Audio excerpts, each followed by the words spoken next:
Hi, good afternoon, everyone. Can you all hear me? Yes. Yes. Yeah, Yes, good. Dr. Lai, go on. Yes, thank you. So, a very good afternoon. Selamat sore kepada rakan-rakan sekalian. So, my name is Lai. Thank you very much for Fajar for the introduction, right? So, I'm based in Malaysia. So I can understand a little bit of the bahasa. Yeah, the presentation will be on English. Yeah, the slides will already translated into bahasa Indonesia. If you have any question, feel free to drop your questions on the chat box, and later we will have a discussion. Yeah. So regarding today's agenda, okay, so we will talk about what is ASF impact to reshape the global pork industry. Okay, the oxidative stress in sow and piglet. So how the antioxidant benefit, which come from the natural plant polyphenol for the animals, and some of the conclusions and take-home messages.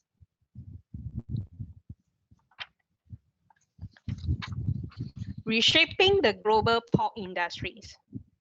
So as what we discussed here and from Dr. Saulan's presentation, livability become increasingly very, very important. What's it about, right? So these are the countries globally that has been affected by ASF. Okay, so look at the left side. Okay, the left side are what we call the export center to cater those countries that's lacking of pork in the countries. Okay, so those export centers are what we call the North America, Brazil, and EU. So these are the globally top exporters to cater porks for those countries that is suffering from ASF. Okay, so have a look at all these in bold. What is the ultimate goal? To have the export besides to cater for domestic consumption, right? And very difficult to increase the sow population. The ultimate goal is to achieve the high productivity sow. Okay, so when the sow productivity or production is good with more piglets, then they have more pigs to be exported to other countries that is suffering from ASF. Let's look at Vietnam, right? So I think it's very similar trend that is being briefed by Dr. Saulan just now, right? The pork prices are skyrocket high. Okay, we have a pig shortage due to ASF, right? Then the farmers are thinking about how to do the repopulation for those farms that have pigs, manage to earn money, how they can aggressively expand the farms. Okay, for Vietnam, they are even importing the swine from Thailand. China, when they first found the ASF case, right? So the pork prices also skyrocket high. Similar situation we see in Vietnam, Philippines, and also Korea. Yeah, although these countries are heavily hit by ASF, so the ultimate goal is quite similar for those export region, which is to achieve high sow productivity and also the yield development for longevity. Therefore, to summarize this slide, liability becomes very, very important, and there's a relevance on oxidative stress in sow and piglets for sow productivity. Later, we'll discuss more. So what is oxidative stress, free radicals, and antioxidants? And what is the relationship between these three? To define oxidative stress, right, It is a disruption of the balance between antioxidant and also free radical. So in a normal situation of the cell, okay, the balance is naturally managed and the cell integrity is being preserved. The balance is well preserved. So when there's stress happen in the farm or to the animals, we lost the balance. We have more free radicals, okay? And some of the factors modify the balance and allow the free radicals to attack the membrane cell. You can see the comparison. Is the membrane cell is being attacked and is not the integrity loss. Okay. So if more and more stress happening, what will happen, right? We see the balance cannot be re-established anymore. And some of the negative impacts like impair the production performance, the health of the animals can become irreversible.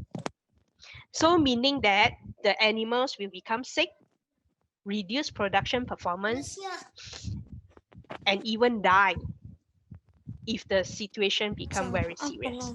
Besok bilang sama papi pas sama Yeah. Bobo kan? Mami bikin aku. Do you want to mute your mic? Thank you. So what is oxidative stress and antioxidant application in cell? Right? Here we call Induk Babi, which is very important in today's topic if we want to improve the cell productivity.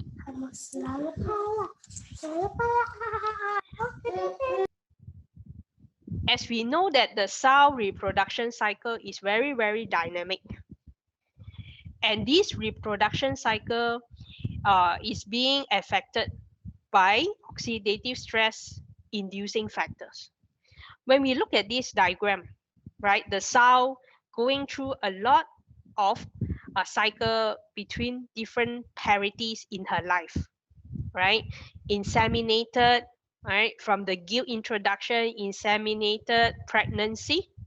Okay, there's a transition period from the gestation to the lactation period. It may not be common in Indonesia and Malaysia, but it's very common to have a transition period in Europe, right?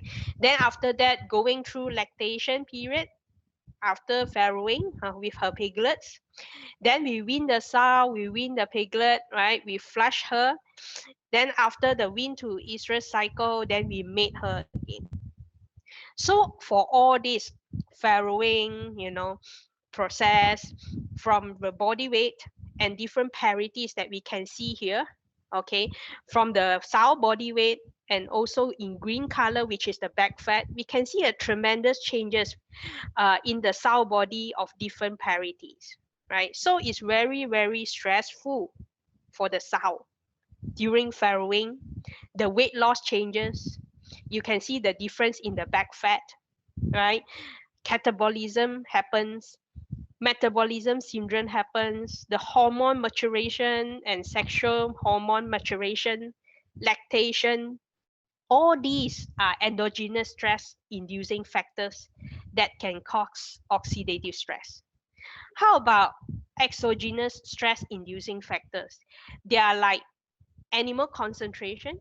If the animals are keep in very congested farms, pathogens pressure, when sanitization is very poor, antibiotic treatment, sanitary shock, restocking or reallotment, you transport the animals, heat stress, disease challenge, all this will cause oxidative stress to the sow.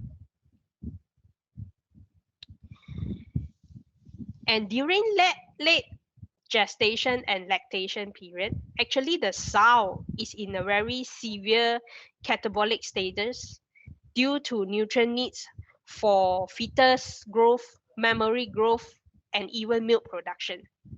So all these catabolic condition actually causes tissue mobilization, increase the free radical production, and therefore will also increase the oxidative stress, right?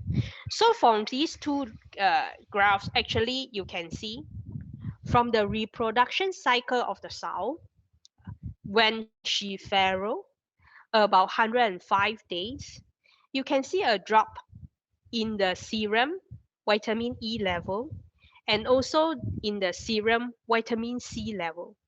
As ascorbate and DHAA is a different form of vitamin C in the serum tested. So in these two graphs, actually it's very, very clear that the low serum antioxidant level, which you can see, vitamin E and vitamin C, around the late gestation of or lactation period due to catabolic metabolism, you can see around the farrowing period, actually you see a drop in the antioxidant status of the sow. So let's see some trials to look at the impact of the antioxidant from Probiox on the sow and piglet. Okay, so we did a trial in Poland on the sow. Okay, we have a few treatments. Okay, control for gestation 1 to 90 days, lactation 90 days to wean the sow, different dosage of vitamin E. When we talk about antioxidant in feed, it's very common that people link antioxidant with vitamin E, and Probiox is the antioxidant from from the natural plant polyphenol. We use different dosage at the control. Normal vitamin E level, this is referring to the dosage, high vitamin E level, and the last treatment is a partially replace of the high vitamin E level with 50% with Probiox 50. So we measure the antioxidant status of the sow and piglet. We also check on the reproduction performance. So when we look at the sow reproduction performance, besides those parameters measured on the sow, we also measure those parameters on the piglets when they are together with the sow. So let's see what's the impact of Probiox on the sow and piglet antioxidant status. So when we look at, the farrowing rate, right, the wean to estrus interval, wean to remate interval, right, especially the wean to remate interval, it has been shortened, right? Although you see a reduction when you increase the vitamin E, but if you partially replace the high vitamin E with Probiox, you get an even shorter wean to estrus interval, meaning that the sow coming to heat even earlier. Okay, how about the piglets? Okay, there's no significant difference on the piglets born alive, okay, number, but for the litter weight at the birth and the litter weight at weaning, we can see a significant better or higher litter weight at birth and litter weight at weaning from the piglets, from the sow receiving 50% of Probiox 50.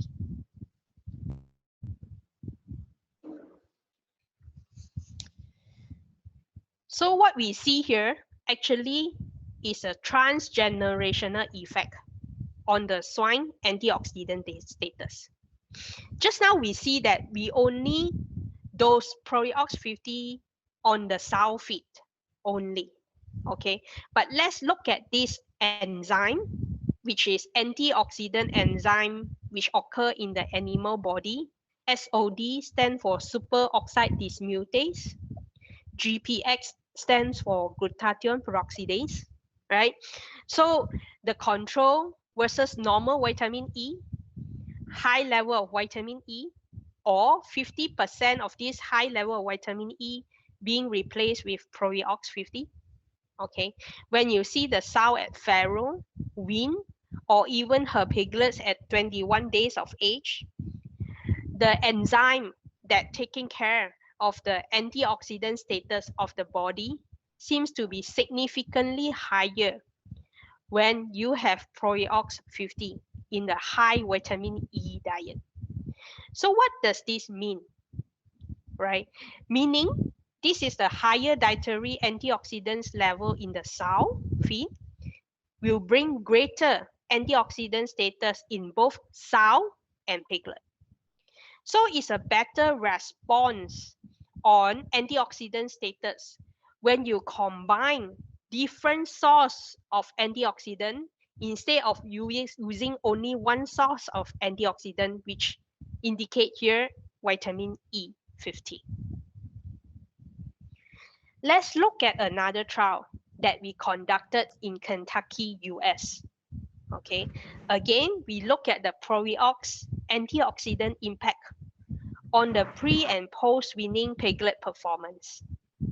Okay, so here we do during the gestation period, is a late gestation period, the dosage of vitamin E50 and Probiox 50, and also observe during the lactation period on day 111 until we wean the sow. Okay, with different levels of dosage of vitamin E or from Probiox 50. Okay, so and lactation is the same. We have vitamin E50 dosage combined with or without Probiox 50. So in the next slide, you will see our data during gestation period alone and also lactation period alone impact on the pre and post weaning piglet performance. We divide the data into two parts. So as you can see, the impact of Probiox on pre-weaning piglet performance. So by feeding Probiox 50 during the gestation actually result in piglet livability 2.1%, and also the live piglet birth weight also at 2.1%. When we look at the lactation period, okay, so if we feed Probiox 50 during lactation, this will result in significantly improve the piglet weight gain in post-weaning period. Okay, so this is the post-wean in gram per day. This is the normal vitamin E, high level of vitamin E, or partially replace of the high level of vitamin E with Probiox 50. On 0 to 21 day, you see a 12% increase of the average daily gain. This is very, very important because by feeding to the sow, you see the impact on the what we call the maternal impact transfer to the piglet. Okay, and it's very important to have heavier wean or post-wean piglet because it will also have a correlation or relationship on the weight gain when they go to market. So this is what we call the transgenerational effect, where the sow, right, we feed the sow with the gestation diet only at 60 ppm of vitamin E, but during the lactation, we divided into control, high vitamin E, or 50% replacement of this high vitamin E with Probiox, to see all the newborn to nursery pigs that receive the same standard. Okay, then we look at the impact of the transgenerational effect from the sow to the piglet, and we can see a higher average daily gain in 0 to 20 days of post-weaning piglet, meaning the benefits to the breeding herd will eventually go to the offspring. When we finish talking about sow, so let's talk about oxidative stress and antioxidant application in piglets.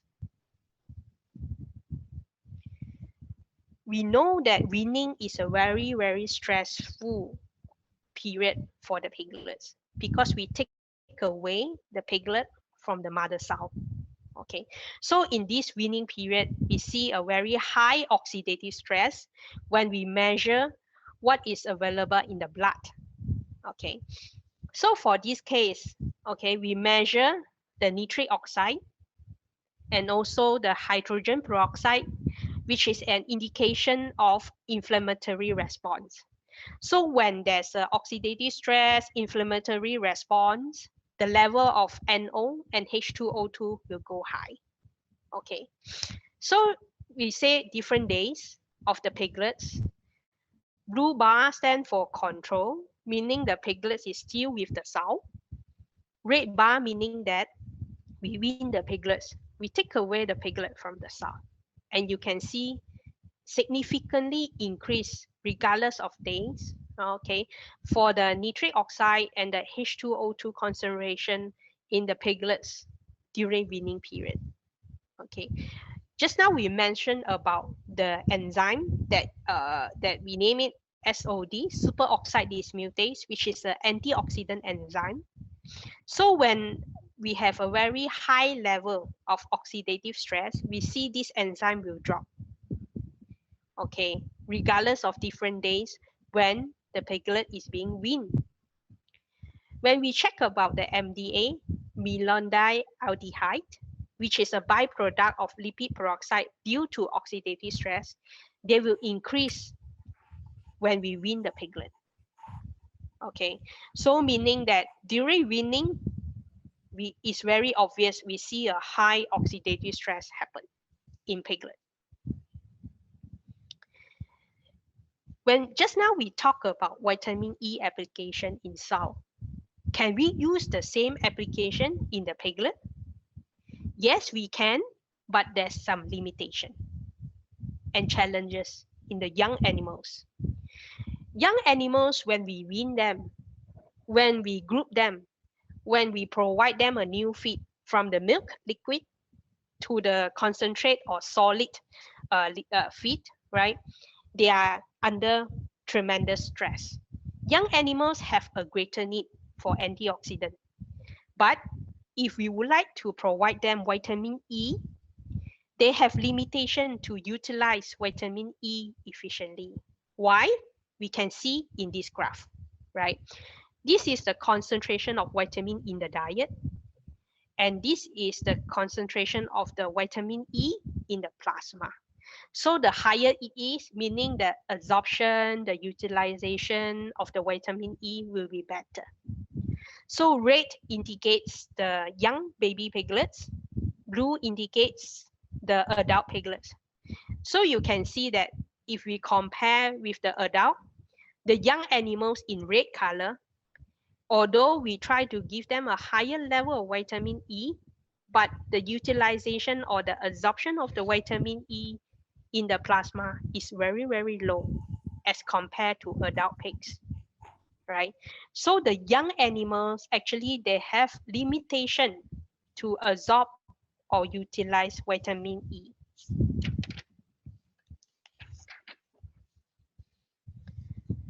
So how about immune system? When we talk about ASF, we always relate with immunity, right? One of the things besides feed hygiene, biosecurity, right, to prevent ASF is important to strengthen the pig's immune system, right? So regardless of innate immunity or adaptive immunity, you know, we do not need to really focus on this, right? What we need to focus is once the animal get infected from the pathogen, the immune response will be activated.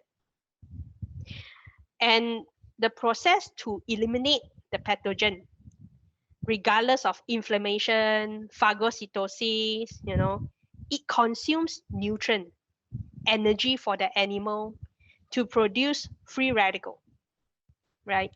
When the production of the free radical is in excess of the endogenous antioxidant defense mechanism, do you remember when I introduced the interrelationship of free radical and antioxidant, the balance? When the balance is lost, right, it will promote oxidative stress with very, very significant consequences, including damaging the healthy tissue and also reducing the animal performance.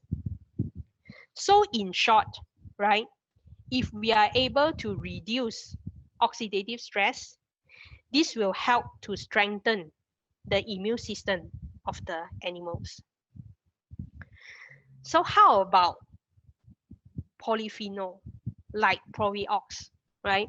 So we did a trial on the possibility to support immune status in the swine, right? So when we add Probiox at different levels in the piglets, in the weaned piglets trial, right? Then we measure the serum IgG, okay, to check, right? And we look at the control with a blank diet, antibiotics being given, yeah, here referring to flavomycin and also aureomycin, right? So we see that when we provide Probiox polyphenol to the animals, it can increase the IgG, immunoglobulin G production in the animal, indicating a higher immune protection against diseases. So another thing to see is whether Probiox can reduce oxidation in animal tissues. So we also measure the blood MDA level in weaned piglets. Just now I mentioned, right? Free radical generate lipid peroxidation process in organism. MDA, malondialdehyde, actually is a very commonly used marker to indicate oxidation happen. The higher it is the number, the more oxidation happen, the more lipid peroxidation happen, right? Again, it's a similar treatment control, antibiotics with flavomycin and aureomycin, right? We see that Probiox polyphenol inclusion actually managed to reduce this lipid peroxidation byproduct in the animals. So recently, we also ran some trial on superdosing in piglets, right? We want the piglets to stay alive. Livability, again, is very, very important. It's the similar situation we see in the first few slides that I have introduced earlier. So this is a summary of the 4 trials that we have conducted, 1 in China, 3 in US. It's the data from 5,660 piglets, right? So when you look at the graph, this is the dosage, right? This is the average daily gain that happened, right?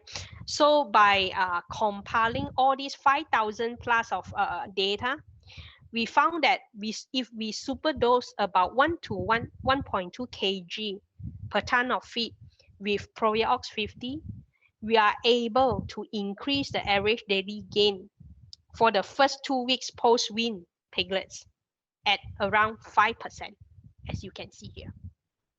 Okay, so we superdose the piglets feed with Probiox 50 and found a very nice result on the average daily gain increment. So for some of the take-home messages and some of the recommendations, right? We cannot avoid oxidative stress in sow and piglets, as I show you during the dynamic sow reproduction cycle and also the weaning period that is very stressful for the piglets. The oxidative stress, which will impair the sow, piglet productivity, and also immunity and performance, okay? And the body antioxidant system is very complex. Vitamin E alone is just one part of the role and is limited to lipid medium because vitamin E is a fat-soluble vitamin. So it can only work on the membrane cell, right? For antioxidant like Probiox 50, it can work in the fat and water-soluble medium. Besides vitamin E, which is already available in the premix or in the feed, right? It's very, very important to have a blend of the antioxidant sources like Probiox. It's a natural plant polyphenol actually from grape, onion, and rosemary extract to reduce oxidative stress for the piglets and for the sow during farrowing, lactation, or even for the animals when they are facing disease challenge. And one of a very, very recent and interesting concept that I have briefed you earlier is about the possibility to influence the offspring performance by manipulating the diet of the breeding herd, what we call the transgenerational effect, or what we call the maternal effect from the mother sow. The benefit will pass through the offspring, which is the piglet. Okay, so in short, for us, we have a 360 holistic approach. It's better besides nutrition strategies to combine with a biosecurity protection and feed hygiene to obtain the maximal results against ASF protection. So for the application and dosage, right? So for the growth performance under stress or the young animals or immunity booster, right? To support the animals when facing stress situation like heat stress, disease, weaning, or the sow being hyperprolific, transportation, or to support the young animals because they have limited ability to utilize or metabolize vitamin E, we provide an alternative source of antioxidants beside vitamin E.